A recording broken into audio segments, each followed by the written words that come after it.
But a lot of guys ask me, how did you know that the hull of your boat was rotten? Already seeing what could possibly be an issue. Alrighty, let's talk through this. Both of my engines are set to run at 160 degrees. Now, for a car engine, 180, 190 is a great temperature. For a marine diesel, however, it's about heat in an enclosed space. That is the thing that told me, Houston, you have a problem. What's up, guys? We are back on the Pursuit 3400 today to do some pretty crucial maintenance. I've been noticing some bad things on my port engine and on starboard, but I need to address them on port first because it will compromise our boating season. But before we get into that, first off, welcome back to the channel. I have to show you guys the newest piece of merch I finally got in from the shop. The Rotten Boat t-shirt, the Boat Restoration by Ben Premium Tee, the old Pursuit 3400 flying the colors, Boat Restoration by Ben graphic. I think it turned out great. We've got sweatshirts, we've got crew necks, we've got polos, mugs, cups, stickers, you name it. Go check out the store on YouTube or go to my website, boatrestorationbyben.com. There's a link to our merch store. You too can get yourself a t-shirt, a sweatshirt, whatever it might be repping the Boat Restoration by Ben gear. Any bit of merchandise that you guys buy is helping me, and it's helping the channel, and it's helping me pursue my dream and make this content for you. So anyway, check out the merch. Appreciate you guys. Keep following along, and let's get into today's video. Here we go. All right, so last time we were on the boat, we were looking at transmission oil pressure. We had some issues with gauges and some questionable things that were happening with our transmissions. I think we figured those out. We're running at 200 plus PSI on both transmissions all the time. Now what we're going to talk about today is engine temperature. So both of my engines are set to run at 160 degrees.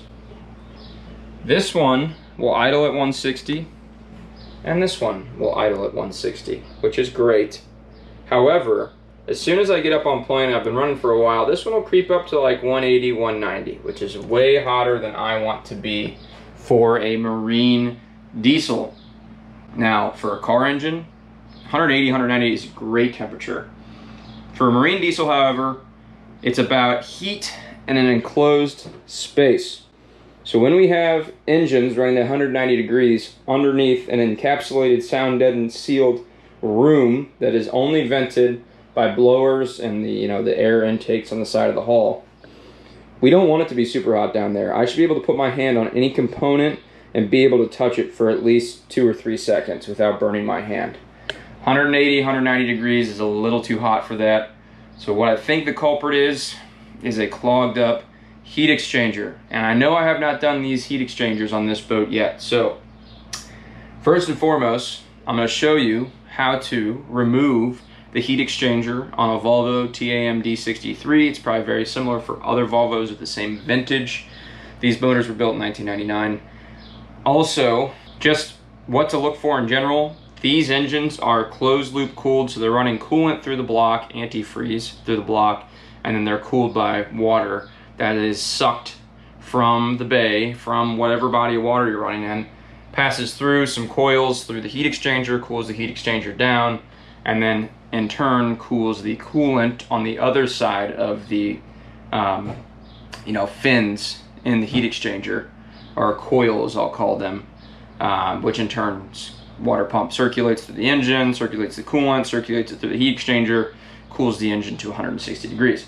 I personally would like these engines running at like 140, which would be like right down here, but I'm happy with 160. I'm not happy with 180, 190. So first and foremost, we are going to dive into the port motor, see how bad that heat exchanger is. I know it hasn't been cleaned since I've owned the boat. I've put several hundred hours on it now, and who knows how long it was before it was cleaned last time. Starboard engine's a different story. I'm leaving it for right now. I believe, so when we get on plane, this one will jump from 160 down to, you know, 80 degrees, which tells me that the thermostat or something stuck wide open and that engine is overly cooling itself. Not a bad thing, but you don't want that inconsistency and big fluctuations in temperature like that. So I'll get into that one at a different date. It does not run nearly as hot as the port one. I have tested it by the hand touch test after been running for a long time. But let's hop down in the engine room and let's look at that port heat exchanger. All right.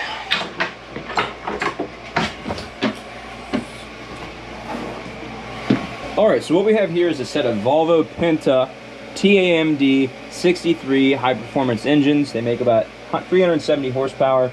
They are inline six, 5.5 liter turbo diesels. And thank you to a subscriber who actually commented and let me know, I didn't know this before, but TAMD stands for turbocharged after-cooled mechanical diesel. Makes sense? Had no idea, so thank you, whoever that person was who commented. Taught me something today. Much appreciated. But anyway, what we have right here, and I'm already seeing what could possibly be an issue. Yeah, this is not going to happen today. Well, alrighty, let's talk through this. So it is Thursday, and I was going to take the boat out tomorrow. You guys probably think I'm crazy. However, we have a space issue right now. So right here, where the beautiful TAMD 63 and Volvo Penta sticker is our heat exchanger. If you look right here, that is the access port to remove the cylindrical coils that are inside. And guess what?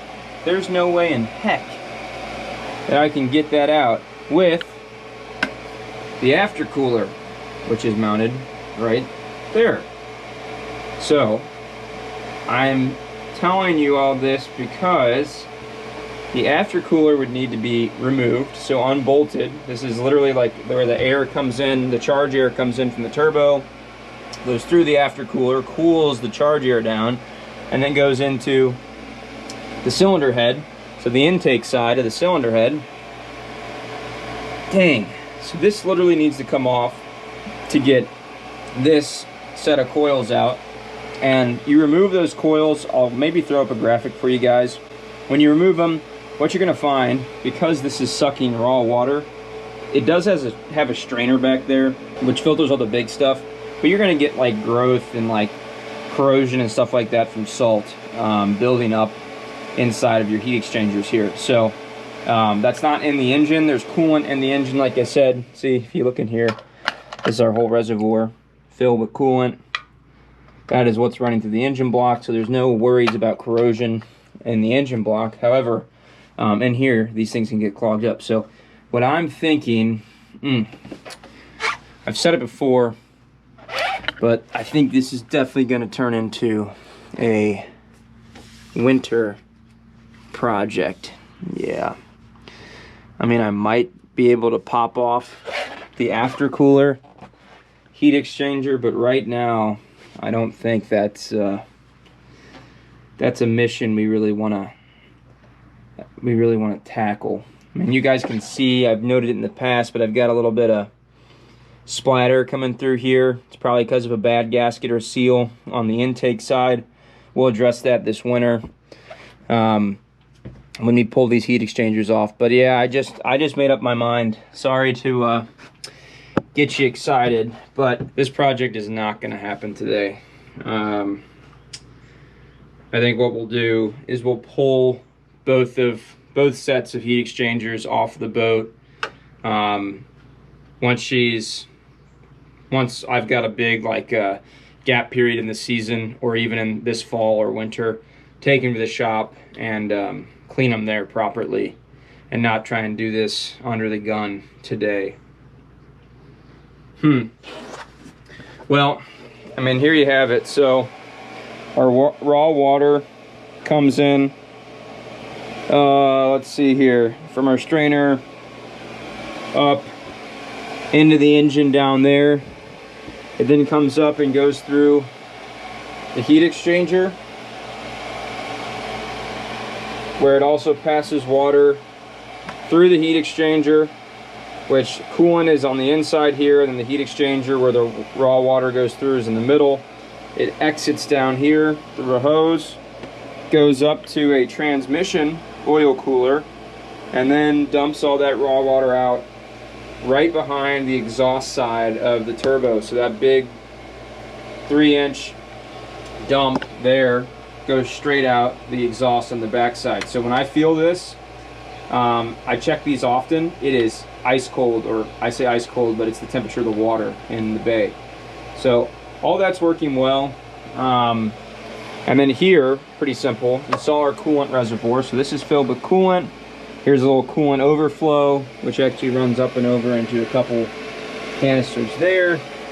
But then you have a simple feed and return for our coolant. So think about this as a radiator for your car. Instead, in this case, it's called a heat exchanger. Up here, we probably have in and out somewhere, and then some little complex thermostat block here. We've got our engine temperature sensor, which sits right here. Or no, that's guys right here. Actually, there's two of them. There's two thermostats on this boat, so I have two sensors. But anyway, they open and close as needed. And then of course our water pump is on the front of the engine down here, which then circulates the coolant through the block. Yeah, I've got coolant going to the exhaust manifold, which cools the manifold here, but that stays closed looped in the engine. I'm not putting raw water through my exhaust manifold, which is how other setups are done on like Mercruiser engines. It's not a dry exhaust because this is all confined in a space like this. So the exhaust manifold is at least cooled as well by engine coolant. And then on the starboard engine, a little easier to show you things, but this hose here, that actually goes to my water heater, so don't mind that. But again, where my thermostat housings are up here, I've got coolant that goes into the exhaust manifold, which is in separate jackets outside of where the exhaust gases come out and feed the turbine. But this is all cooled by coolant, and then that gets circulated back through the engine block and back into the heat exchanger over there. And then here's a better look at that pipe that pushes water out the exhaust there. So, you know, I guess what I'll do for now is I will check my strainers, make sure my strainers are clean so there's no blockage there. Just do a quick run through since we're going to use the boat this weekend. Not a whole lot has changed on the Pursuit 3400 to date. You know, this is a boat that I like to not completely disrupt during the season, so we can use it constantly. I keep it clean. I keep the air conditioning and dehumidifier running down below, and then constantly checking oil. So actually that's a good point. The other day, remember I put new oil hoses on the engine because those got tore up by the Glendinning. Well, everything's been fine there, and then I've been checking my oil periodically, and the oil actually looks really good. It's not cloudy, traditional black diesel oil, and I'm dripping oil everywhere, so I'm gonna have to get a rag. You like my sharks? That's from the Mako Hunter days. Do I have a rag? Yes, I have a rag. Muchas gracias. Anyway, oil's looking good on the port engine. So I'm very happy there that we didn't have larger issues. I suppose we'll button some things up, and maybe I'll show you some cool feature that you've never seen on this boat before. Oh, let me turn some lights on here. There we go. Couple more lights. Boom, boom. Heat exchangers looked fine. But a lot of guys ask me, how did you know that the hull of your boat was rotten? And I had to digest that for a second. It's like, you know, not the fact that it had a 8-foot long by 6-inch wide hole cut in the side, maybe? Anyway, what I'm about to show you is like when I finally realized, wow, this is a problem. And I actually had a short while back showing this when we were re-coring the hull side, but this is when I really knew there was a problem. Check this out. So underneath this seat, I've got storage back here. The air conditioning's underneath that seat. You can go check out the airlock video to see the airlock install on my air conditioner back there. But if I pull this cushion up and get it out of the way, stay. Small storage compartment. And let me preface this. That is literally about 3/4 of an inch or an inch, and then the exterior of the hull. So that all this is just vinyl, like what's on the ceiling on the side there, and it's just glued to the hull. Well, you open up this compartment, and let me get my filters out of there real quick.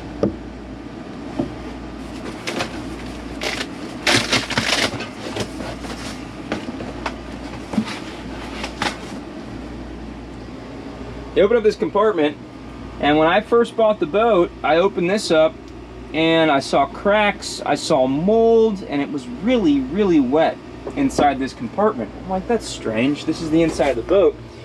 Why would it be so wet? Well, if I set you guys down here, when I pushed, I mean, you hear that now, solid as a rock. When I would push on this inner liner, this is literally the inner liner of the hull coring, I could deflect it with my fingertip.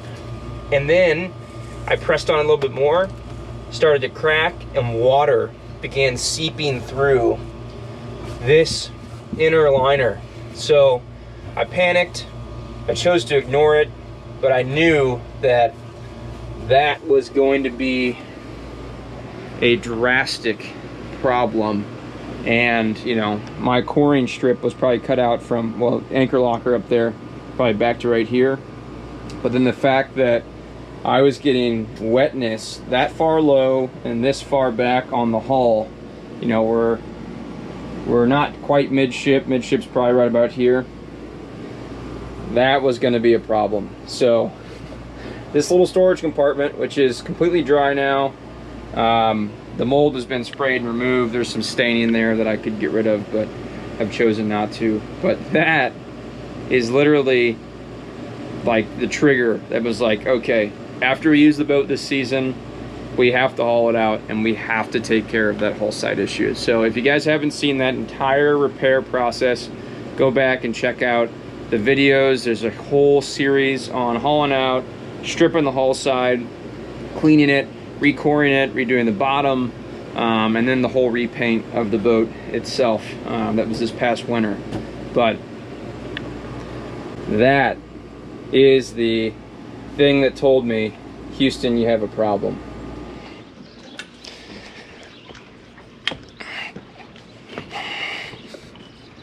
Well, that's all I got, guys. We're gonna cap this video off with some pretty awesome run footage that we got last weekend while we were out cruising. But sometimes when you set out to do a fix or repair on your boat, it doesn't quite turn out the way that you thought it would in your head, which is fine. The boat's still completely running and driving as is. It really doesn't get those high temperatures until after we've been running for maybe 20-30 minutes in a row, and then as soon as we bring it back down to idle, drops right back to 160, 155 degrees. So anyway, it'll be okay for now. That'll be a future project, hopefully in the shop this winter. So hopefully we can hold out and not address that until the fun summer months are over, but we are in the dog days of summer now. It's hot, the days are long, I love it, and it's finally the time to get really boating actively. So here we are. We're gonna do plenty of driving from the tower this weekend. Get the lily pad out, get all of our flags out on the outriggers, and just go have a good time. Thank you guys for watching. This is Boat Restoration by Ben, and we'll catch you on the next video. See ya.